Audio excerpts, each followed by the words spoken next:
Hi guys, I'm so glad to see your faces. I'm sitting here in the lovely dorm kitchen trying to learn how to braid my hair for play because I think braid would fit my character best, and I've never learned how to braid my hair, so I'm trying to practice. In a minute I have to go and finish reading my, I have to finish reading Matthew for New Testament class. And by the way, okay, so this is interesting. Instead of starting right in on the New Testament, we did all this background on the New Testament, like what exactly happened between the end of the Old Testament and the beginning of the New Testament, when basically the time between Malachi and Matthew. Okay, what happened? And we talked about the Maccabees, who were beasts.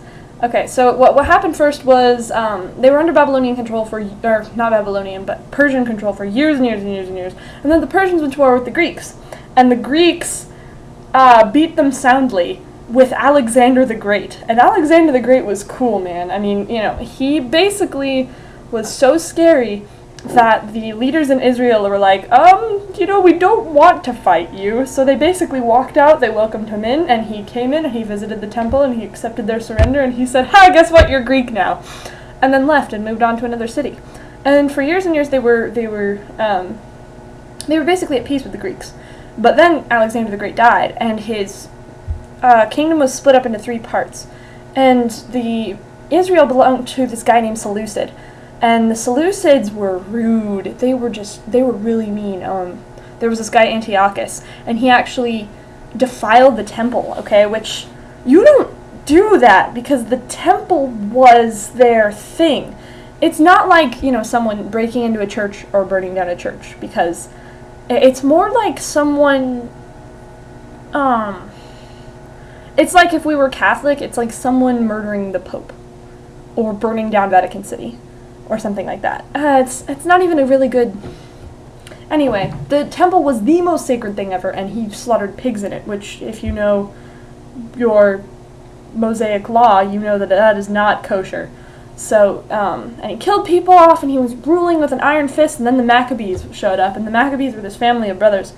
And I think it was Simon Maccabeus, who was the first, who was the leader of the group of them, and they basically were such beasts that they drove out Antiochus, and they made the Greeks treat them nice, and for a while they were free. They were free from anyone.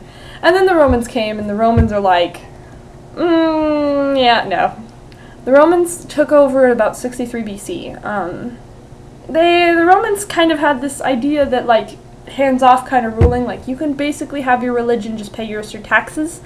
And Israel was like, okay, if you'll let us have our religion. Well, of course, some people naturally were not fond of letting the Romans rule them, so there were uprisings and there were things that happened, like festival days were especially bad. So eventually in 6 BC, or 6 AD, the Romans started sending guards to Jerusalem during festival days, and they actually took the high priest's ceremonial clothes because they saw it as a symbol of Hebrew nationalism. And knowing all of this, you start reading Matthew, okay?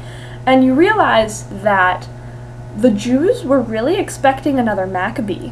When they talked about the Messiah that was going to save them, they were expecting a crazy leader. I mean, we talk about how Jesus was supposed to be their king. Well, they expected him to conquer and beat people up and kick the Romans out for good.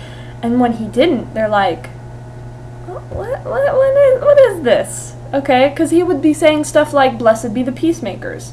And the people are like, "We don't want peace, we want freedom, you know, why don't you do something about this?" And, you know, and then he says, and so, like, people think of him as, like, not really a Jew, because then he's not so concerned with eating with tax collectors and sinners, and people are like, "Oh, you can't be a Jew." But then he's like, "Don't think that I came to overturn Moses and the prophets, I came to fulfill them."